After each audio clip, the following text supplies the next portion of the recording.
I was just a secretary, but I discovered a critical legal loophole in a $92 million deal. One move, and the CEO who ignored me was trapped. I took control of a game he thought was his and changed the rules forever. As a result, the deal collapsed, and I gained full authority in my company. I can still picture the moment as if someone hit pause on a film.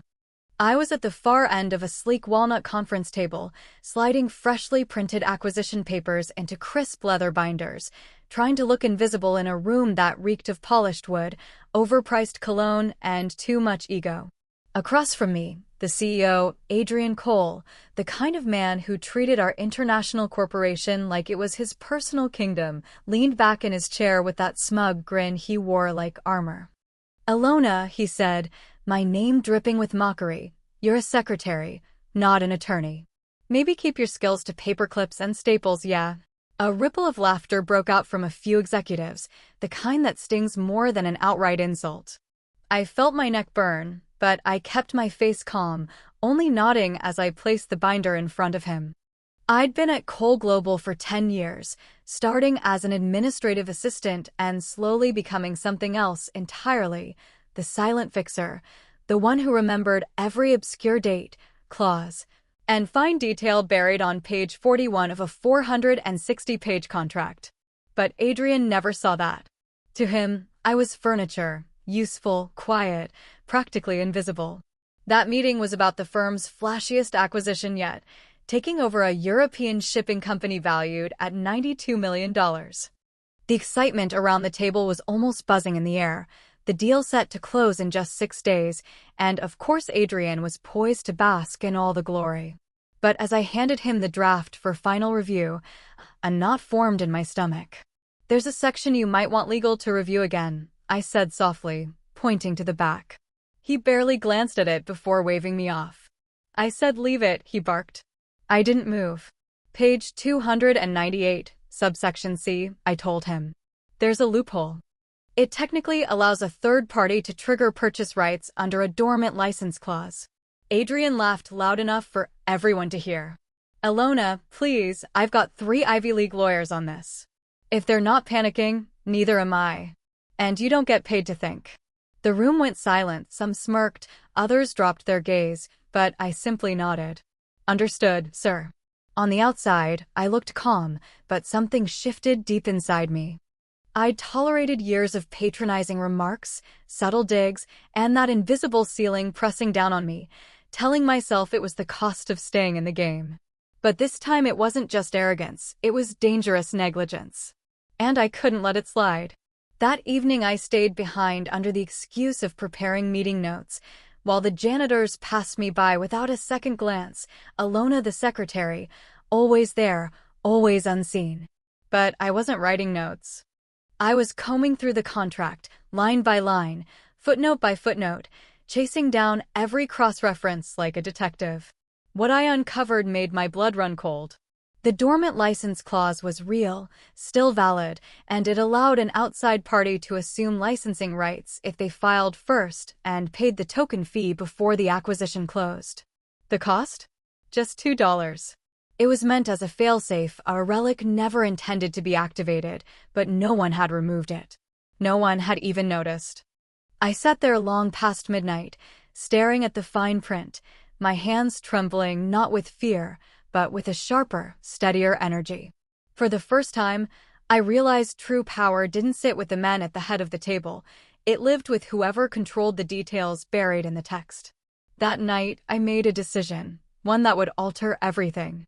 But I wasn't careless, and I wasn't naive.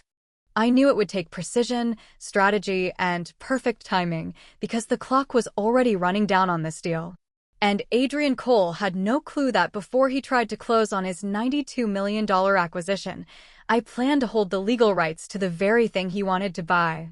The next morning, the office moved with its usual hum, coffee brewing, keyboards tapping, meaningless chatter blending into white noise. And there I was at my desk outside the executive suite, answering emails, looking every bit the quiet secretary they thought I was, all while hiding the storm already in motion. Tucked beneath my blazer, hidden inside my bag, was a signed check for $2 and a neatly folded claim form, the kind of paper that looked ordinary but carried the weight of a bomb. I hadn't done this blind. I'd cashed in a long-ignored favor from an old college friend who now lived and breathed corporate compliance. She read through the clause herself and confirmed every word I feared was true. The dormant license clause wasn't some forgotten relic. It was enforceable, absurd maybe, but airtight. It had been buried in the original deal paperwork from nearly 2 decades ago and dragged forward through every transfer, like a ghost no one bothered to exorcise. And under international trade law, the moment someone filed a formal claim with the right payment before a merger was finalized, the licensing rights of the company's core software shifted completely, legally. Without those rights, the deal would collapse in on itself like a building with its supports ripped out. I didn't have a law degree, but I didn't need one. I just needed to follow their rules, word for word, letter for letter. At 12:52 p.m. on my lunch break, I stepped out into the city streets, heart drumming against my ribs, and walked to a notary tucked between a pawn shop and a dusty travel agency. Inside, a woman in her mid-60s with hawk-like eyes looked over my paperwork. Her lips twitched into something between a smirk and a warning. "Hope this works out for you," she said, almost like she knew more than she let on. "Me too," I replied, sliding over the $2 bill in cash. With a single stamp, the claim became real. Legal. Irrevocable. When I returned to Cole Global, nothing had shifted on the surface. Adrian's assistant was trading office gossip with marketing. The CFO laughed into his headset about tea times and handicaps. Through the glass wall, Adrian was berating some poor soul about synergy. I typed up a brief record of my filing and emailed it to my personal account, making sure there was a breadcrumb trail no one could erase. Still, the hours ticked by without a ripple. Then the days. By the second day, doubt crept in like fog. Had I misread it, misunderstood some obscure technicality? I was gambling everything, my job, my reputation, maybe even my freedom if they spun this into some kind of fraud. On the morning of the third day, the air in the office shifted. At 9:18 sharp, one of the firm's outside lawyers stormed into Adrian's office, his face tight with anger. Their voices bled through the glass in low, sharp bursts, Adrian's breaking once in a bark before dropping back down to a lethal calm. By noon, the legal team barricaded themselves in the boardroom, blinds drawn, papers scattered. At 1:25, Adrian summoned the leadership team for an urgent update. My chair, of course, wasn't at that table, but it didn't matter. The whispers leaked through the hallways, some loophole claim. Who the hell filed it? The license is frozen. Without it, the deal dies. I kept my head down, typing, looking like the secretary who never eavesdrops, but inside I was electric. That afternoon, Adrian strode past my desk without even glancing at me. The same man who'd sneered 3 days earlier suddenly had no smirk left to spare. When I left the office that night, my pulse was pounding not with fear, but with a strange, icy calm. It was working. The fuse had caught. But I knew Adrian Cole wouldn't take this lying down. Men like him never stepped aside quietly. They bluffed, they boasted, and pushed until the room bent their way. And I had just put myself in his path. The next morning, before I even reached my desk, my phone buzzed. Caller ID, Adrian Cole. I stared at the screen a second longer than I should have, thumb hovering over the green button. Finally, I slid to answer. "Alona," he said, voice sharp but glazed with a false corporate polish, "I need you in my office. Now." My lips curved slightly, though he couldn't see it. "Of course, sir," I answered smoothly. As I walked down the aisle of cubicles toward his glass fortress, I felt the shift in the room, eyes following me, whispers half-formed, like everyone sensed something had cracked open but didn't dare name it. Only this time, I didn't shrink under the weight of their stares. I felt taller. Steadier. Ready. Adrian's office was colder than usual, not from the vents, but from the man himself. He stood with his back to me, staring out across the skyline, hands buried in his pockets like a general measuring his battlefield. When I shut the door behind me, he finally turned. His voice was quiet, almost casual. "Have a seat." I sat. He didn't. I've been told, he said slowly, that a dormant license claim has been filed against the Dresden Logistics acquisition. The pause he left afterward wasn't empty, it was a trap. I stayed silent, letting the weight hang. His jaw flexed once, hard, before he leaned closer, eyes dark with a mix of fury and calculation. Tell me, Alona, he asked softly, too softly, what exactly do you think you're doing? Imagine my surprise, Adrian said, voice silky but lined with steel, when I found out it was you, my secretary, who filed it. His gaze locked onto mine, daring me to flinch. I kept my expression steady. I followed the process outlined in the original contract, I replied evenly. It's a lawful claim. He let out a short, humorless laugh. Lawful or not, you had no right. No authority. You blindsided this company and jeopardized a $92 million acquisition. I folded my hands calmly in my lap. Correction, I exercised a public clause your legal team neglected. And as of now, I hold the licensing rights Dresden Logistics requires to function in this market. His eyes hardened, a storm gathering just behind them. What game are you playing at, Alona? I blinked slowly. None, sir. I'm simply honoring my rights under the terms. The silence stretched like a blade between us until he finally chuckled under his breath, moving behind his desk and lowering himself into his chair as if preparing for a poker hand. So this is about money, he said, tilting his head. Name your price. I'll buy you out, and we'll bury this stunt. I leaned in slightly. I didn't file for money. His smile cracked. Then why? My voice was quiet, but sharp enough to cut. Because you dismissed me like I didn't exist. You ignored my warning, the way you ignore anyone who doesn't wear a title you respect. This isn't your default win anymore, Adrian. For the first time, a flicker of doubt broke through his mask. His voice dropped lower. You understand this will not end well for you.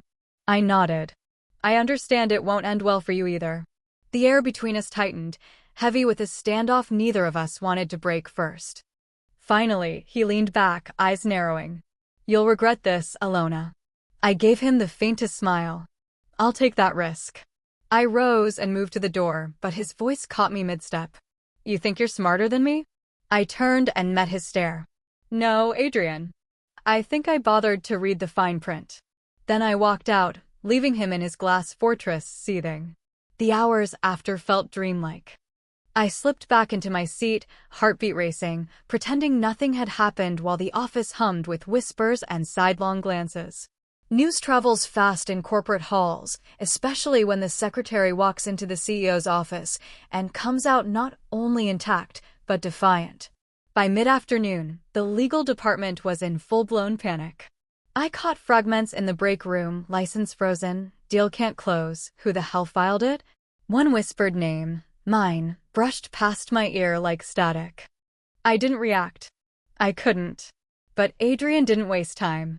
The first strike landed before I'd even left the building.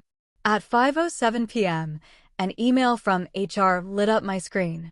Subject line, formal inquiry into conduct, immediate response required. I opened it, pulse steady. Unauthorized interference with contractual agreements, pending review. Classic corporate warfare. Smear the enemy, box them in, strip their credibility before they can mount a defense. I almost laughed. Almost. I'd seen this move before. Which is why 3 days earlier, I had quietly retained an attorney. I forwarded the email without hesitation. Adrian thought the board was still his. He didn't realize I'd already turned it over.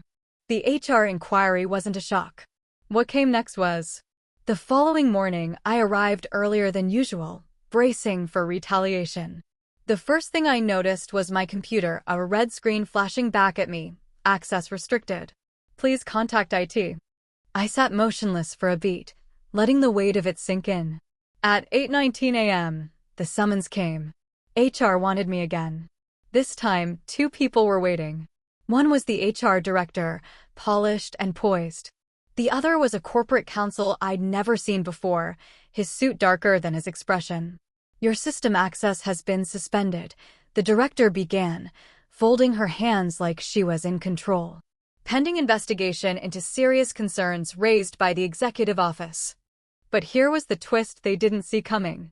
While they thought they'd locked me out, I had already mirrored every file tied to the Dresden Logistics deal to a secure drive offsite. My attorney had copies. My friend in compliance had copies. And if I was pushed out completely, the board wasn't the only audience that would see them. I didn't say a word, but the smallest smile tugged at the corner of my lips as the HR director droned on. Let Adrian tighten the noose. He didn't realize yet, I'd already slipped it around his neck. I nodded, keeping my tone calm. Concerns relating to a lawful, documented license claim that I filed personally, outside of company resources? For just a fraction of a second, the HR director's composure cracked. We're simply following protocol, she replied. I leaned back slowly. So am I. Then I slid a letter across the table, signed by my attorney, formally stating that any retaliatory action, restricting access, assigning blame, building false accusations, would trigger an immediate legal response.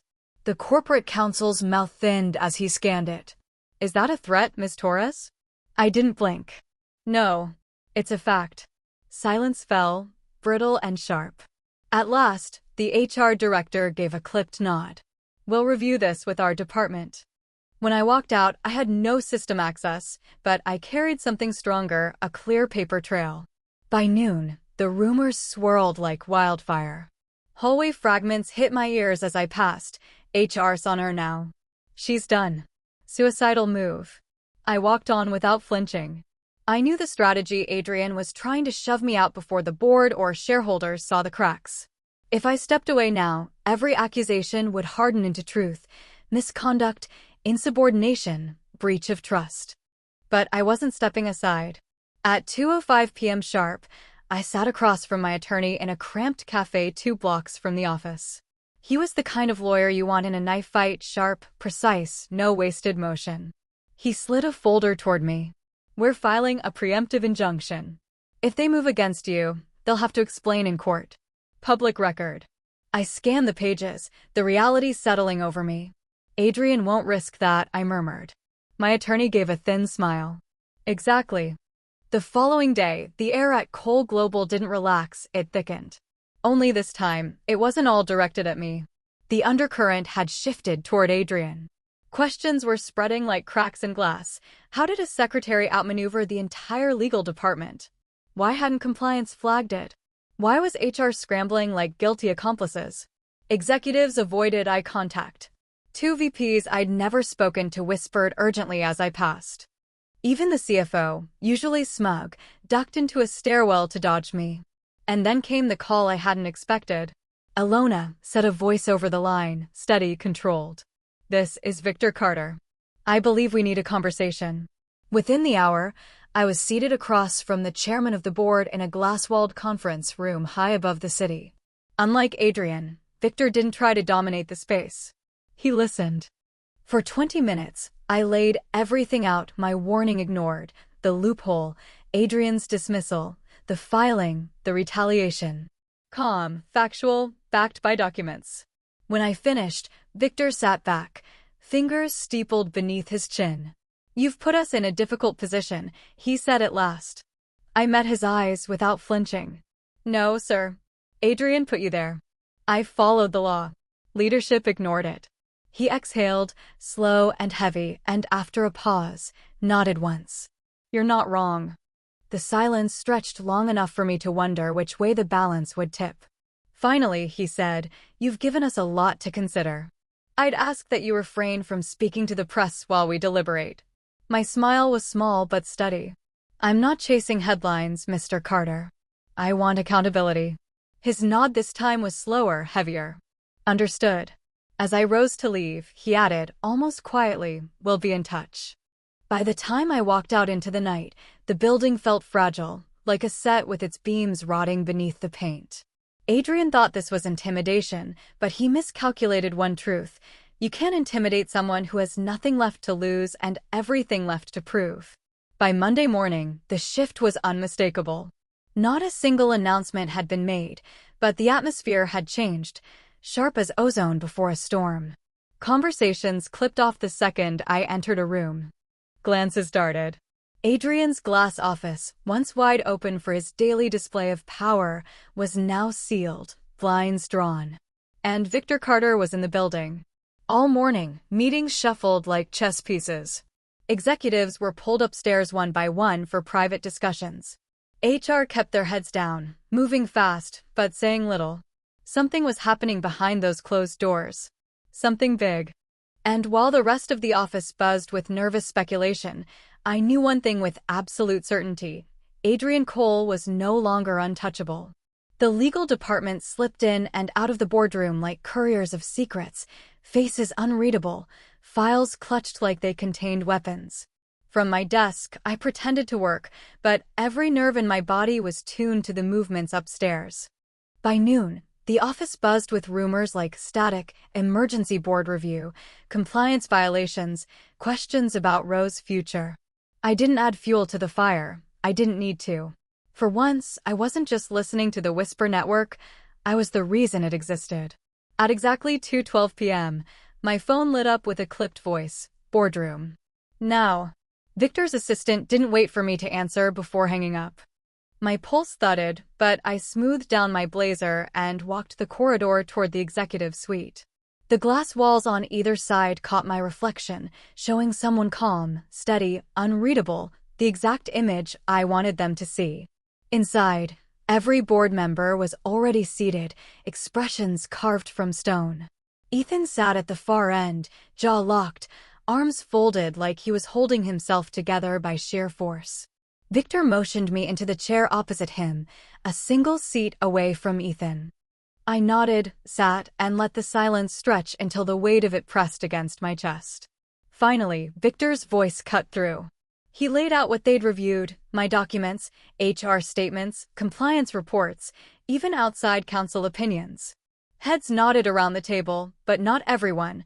One director scribbled notes furiously, another avoided looking at Ethan entirely. Then came the first strike. The acquisition had been jeopardized, and the oversight wasn't deniable. The real question now was how to clean up the mess and deal with the leadership failures that caused it. Victor turned to me. Ms. Torres, you filed this claim personally, correct? Yes, sir. Using company resources? No. Proprietary information?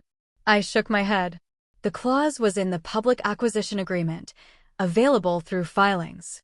He studied me for a beat, then nodded once. Thank you. His eyes shifted to Ethan. And you, Mr. Roe, were you informed of this issue before the claim? Ethan's jaw worked. Yes. Did you investigate? Silence, then a grudging, I dismissed it. The room froze. Victor leaned back, fingers steepled, and the dismantling began. For the next hour, they picked apart Ethan's every misstep, the negligence, the retaliation through HR, the ignored warnings. The evidence stacked higher than anything I could have spoken.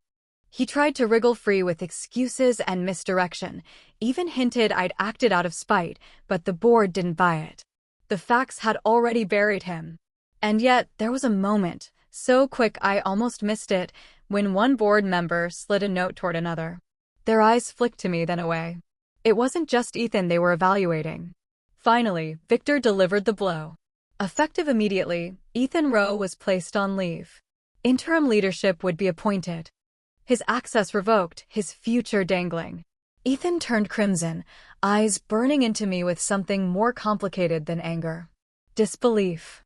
Maybe even betrayal that his game had finally ended. For once, he couldn't summon words. When the board dispersed, Victor caught me at the door. You held yourself with restraint, he murmured, voice pitched low enough that the others couldn't hear. That matters. I thanked him, but his next words stuck like a warning. We'll need your help navigating the fallout. Sterling Group's attorneys already smell blood. Something in his tone suggested the story wasn't over. 2 days later, the internal memo hit inboxes before 9 a.m. Ethan Roe had stepped down for personal reasons. No statement, no goodbye, not even a hollow quote for the press. Just silence. But the office didn't believe it. Nobody did. The whispers multiplied. The board forced him out. The deal nearly imploded. The company's foundation wasn't as solid as it looked.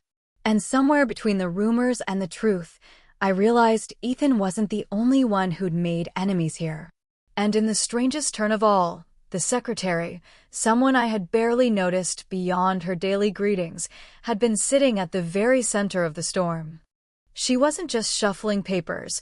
She'd been feeding pieces of information in both directions, small enough to look like harmless clerical slip-ups, but significant enough to tilt leverage at critical moments. I stayed silent about it, refusing to join the feeding frenzy of office gossip, because to me the real prize was the deal itself. With Ethan out of the picture, the Sterling Group acquisition pressed forward, this time under a harsh light of full transparency, no shadows left to hide in. The board moved quickly, appointing Victor Carter as interim CEO, and in an unexpected move, he dismantled the old negotiation team. To my shock, he asked me to join the new one not as a passive assistant or silent stenographer, but as an advisor with teeth. You see what others miss, he told me during our first tense strategy session, and you know how to read between lines people aren't even aware they're writing. I agreed, but only with clear terms. I wouldn't play window dressing. I wanted full authority on compliance reviews and contract oversight, and I wanted the right to cut through red tape without waiting for permission. To my surprise, Victor didn't stall, didn't hedge, didn't bargain. He leaned back, studied me for a long second, and simply said, "Done."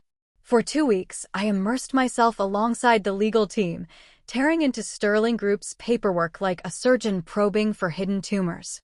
We uncovered subtle traps, buried indemnities, timelines disguised as footnotes, clauses that would have bled us dry, but each time, Sterling Group's attorneys backed down quickly, almost too quickly. As if they knew something darker had nearly collapsed the deal already. When the acquisition finally closed, it wasn't just airtight, it was ironclad, forged in fire, impossible to exploit. Industry insiders buzzed about it, not because of its scale, but because, for once, a corporate giant closed a deal without lies, spin, or quiet cover-ups. One night, after the signatures dried and the conference room emptied, I sat alone staring out at the skyline, the city lights sharp against the glass. 7 years. 7 years of being brushed aside, underestimated, overlooked. I had entered this world thinking sheer effort earned respect. I learned that respect is taken, claimed, demanded, not handed down. Victor slipped in quietly then, carrying 2 coffees, one for me. He sank into the chair opposite mine, his voice casual but weighted. "The board's been talking." My eyebrow rose instinctively, never good words to hear. But instead of bad news, he delivered a twist I didn't see coming. "We want you to stay on, not just for compliance. We're creating a new role, Director of Risk and Contract Strategy. You'll report directly to the executive board." I blinked. "That's a real job?" He smiled faintly, almost conspiratorial. "It is now. And it's yours." When I asked him why me, his answer stripped away every layer of corporate polish. "Because you didn't just shield this company from financial ruin. You shielded it from itself. You stood guard without chasing credit or revenge." His words caught me off guard, and all I could manage was a quiet, "Thank you." The next morning, I walked into a new office, no corner windows, no fancy plaque, nothing grand. And for the first time, I didn't care, because the space represented something bigger. A voice, authority, the certainty that no one else would have to claw for the right to be heard the way I had. As for Ethan, the last whisper I heard was that he'd vanished westward, into a modest consulting role with a smaller firm, far from headlines and bright lights. Maybe he learned something in the wreckage he left behind. Maybe not. But that was no longer my story to follow. What mattered was this: some battles you fight to survive, others you fight for principle, and sometimes you fight simply because surrender means agreeing the broken system stays broken. I hadn't set out to wage a war, but I refused to lose quietly, and in the end, that refusal changed everything.